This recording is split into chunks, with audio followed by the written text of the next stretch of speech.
아멘. 할렐루야. 오늘도 우리의 삶을 인도하시고 또 복 주시기를 원하시는 우리 하나님의 동행하심의 역사가 충만한 하루가 되시기를 간절히 축원합니다. 오늘 말씀의 제목은 성결한 공동체의 삶입니다. 성결한 공동체의 삶. 고린도전서 5장과 또 내일 함께 나눌 6장 말씀은 음행에 대한 말씀을 하고 있습니다. 음행한 자를 어떻게 판단해야 하는가, 또 성결한 공동체를 위해서 우리에게 정말 필요한 것은 무엇인가 말씀하고 있습니다. 이 당시 고린도 지역은 로마 헬라 문화권에서도 성적으로 타락한 굉장히 유명한 곳이었습니다. 먼저 고린도 지역은 지리적으로도 중요한 위치에 있어서 상업이 발달했고, 또 이로 인해서 다양한 민족과 또 문화가 유입되었습니다. 그러다 보니 여러 가지 문화가 뒤섞이게 되었고, 또 성적인 여러 가지 관념과 행동에 있어서도 굉장히 개방적인 도시였습니다.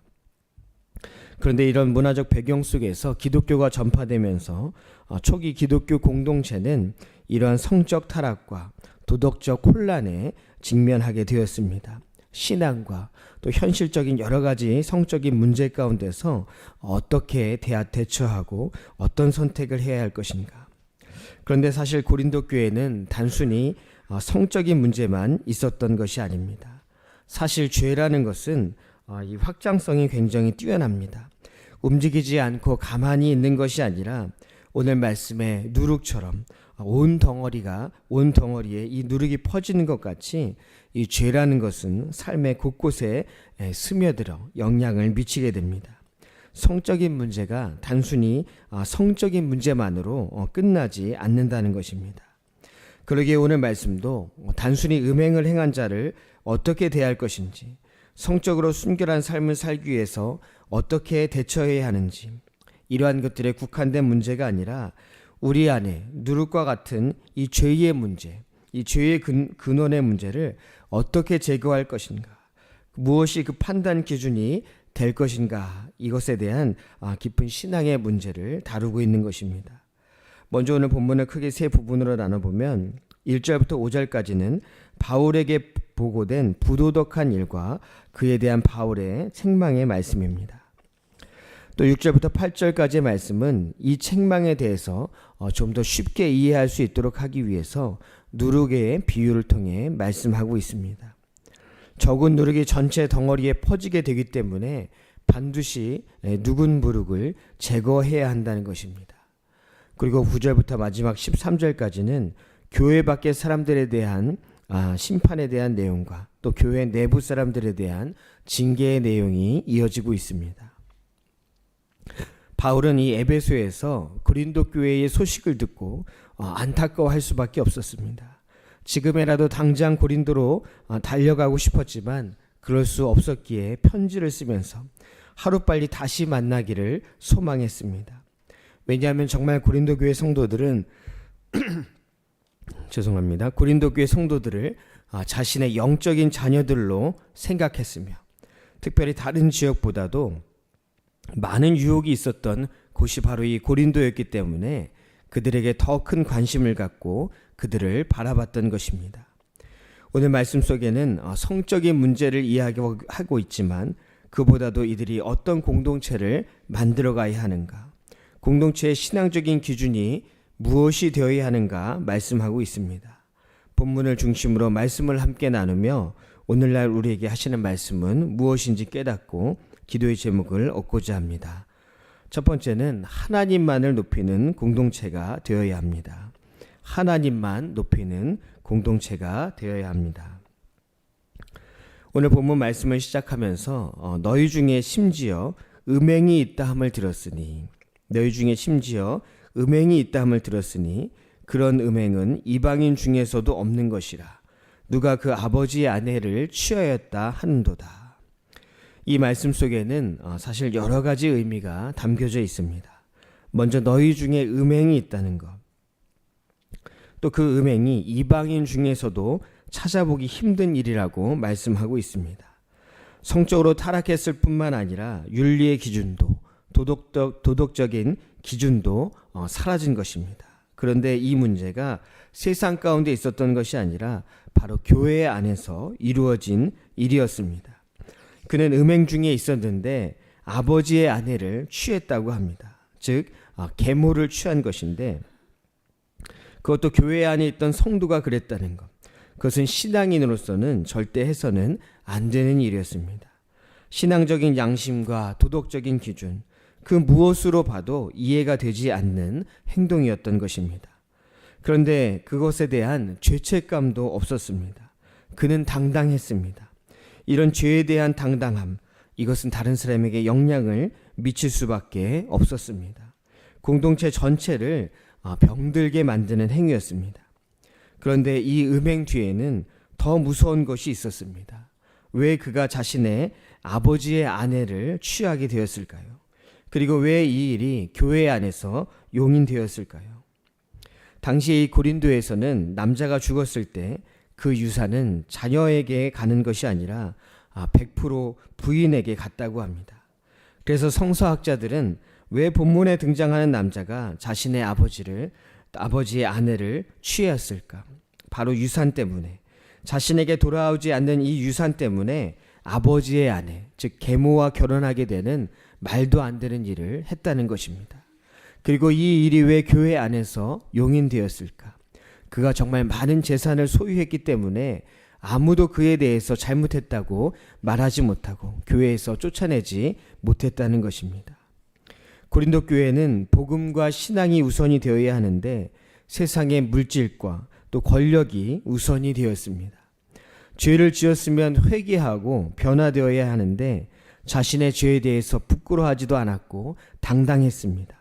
물질이 또 권력이 그 모든 것을 가려줄 수 있다고 생각했기 때문입니다. 더군다나 더 큰 문제는 그 당사자뿐만 아니라 고린도 교인들이 그 권력 있고 힘 있는 사람이 자신의 공동체 안에 있다는 것을 자랑스럽게 여겼다는 것입니다. 힘 있는 자, 물질과 권세 있는 자가 자신들의 공동체에 속해 있다는 것, 그것 자체로 자랑스럽게 여기며 그에게 아무 죄의 대가도 묻지 않았다는 것입니다. 신학이 우선이 되어야 하고 믿음 좋은 사람이 존경을 받아야 하는데 돈 많고 인기 있는 사람, 힘 있는 사람이 존경받은 것이 바로 이 고린도 교회였다는 것입니다. 바울은 이러한 공동체는 병든 공동체이지 신앙의 공동체가 아니라는 것을 이야기하면서 안타까워하고 또 책망의 말씀을 전한 것입니다. 건강한 신앙 공동체는 이 세상에서 어떤 위치에 있는지, 얼마나 많은 것을 소유했는지, 얼마나 많은 권력과 힘을 갖고 있는지 이것을 중요하게 생각하는 것이 아니라 하나님에 대한 믿음, 말씀에 대한 순종, 또 성결하고 거룩한 삶이 중요하게 생각되는 공동체, 그러한 공동체가 하나님이 생각하시는 건강한 신앙 공동체인 줄 믿습니다. 사람을 높이고 사람을 존경하는 공동체가 아니라 오직 하나님만을 높이는 공동체, 하나님만을 섬기는 복된 교회, 그런 교회가 바로 우리 교회가 되어야 할 줄로 믿습니다. 두 번째는 순전함과 진실함의 공동체가 되어야 합니다. 순전함과 진실함의 공동체가 되어야 합니다. 바울은 이 고린도 전서를 보내기 이전에 또 이 고린도 교회에게 편지를 보낸 것 같습니다. 그는 이전에 보낸 편지에서 음행하는 자들을 사귀지 말라라고 말씀을 했습니다. 그런데 고린도 교회의 성도들은 이것을 잘못 이해했습니다. 그들은 부도덕한 사람들과 완전히 관계를 단절해야 한다는 의미로 생각했던 것 같습니다. 동시에 그러면서도 근친상간을 한 교인에게는 아무런 제재도 하지 않았습니다. 이는 좀 뭔가 앞뒤가 맞지 않는 일이었습니다. 왜냐하면 그들은 이 바울의 말씀을 왜곡해서 자신들의 편의에 맞게 생각했기 때문입니다. 바울의 생각으로는 오히려 교회 밖에 있는 음행한 자들, 유혹 가운데 있는 자들, 영적으로 연약한 자들에게는 이 고린도 교인들이 찾아가서 복음을 전하고 구원으로 인도해야 하는데 고린도 교인들은 영적으로 교만해져서 오히려 그들을 정죄하고 멀리했습니다. 자신들만 깨끗한 사람, 구원받은 공동체로 생각했던 것입니다. 반면에 교회 안에서 음행한 자들, 그들에 대해서는 오히려 그들을 멀리하고 그렇게 하지 못하도록 죄의 유혹 가운데서 떠나도록 해야 하는데 그들을 인정해주고 오히려 그들을 세워줬습니다. 왜냐하면 그들 가운데 신앙이 우선이 아니라 인간관계, 이해관계, 물질관계, 권력관계가 우선이 되다 보니 말씀을 마음대로 해석하며 자신들의 편의대로 생각했던 것입니다. 바울은 7절과 8절 말씀에서 너희는 누룩 없는 자인데 새 덩어리가 되기 위하여 묵은 누룩을 내버리라. 우리의 유월절 양 곧 그리스도께서 희생되셨느니라. 이러므로 우리가 명절을 지키되 묵은 누룩으로 말고 악하고 악의에 찬 누룩으로도 말고 누룩이 없이 오직 순전함과 진실함의 떡으로 하자. 여기서 누룩은 부패와 죄의 상징입니다. 우리 안에 부도덕한 사상, 잘못된 믿음이 자리 잡으면 순식간에 온 우리의 삶에 그것이 퍼지게 됩니다. 우리의 공동체도 마찬가지입니다. 한쪽이 부패하기 시작하면 걷잡을 수 없이 죄악이 또 잘못된 여러 가지 생각들이 믿음의 공동체 전체로 퍼지게 됩니다. 이러한 공동체는 순전함과 진실함이 사라진 공동체입니다. 순전함은 삶의 모습 가운데서 깨끗한 것, 정결한 것을 의미합니다. 또 진실함은 하나님과의 관계에 관한 것입니다. 하나님에 대한 정직함, 또 신뢰성을 의미합니다.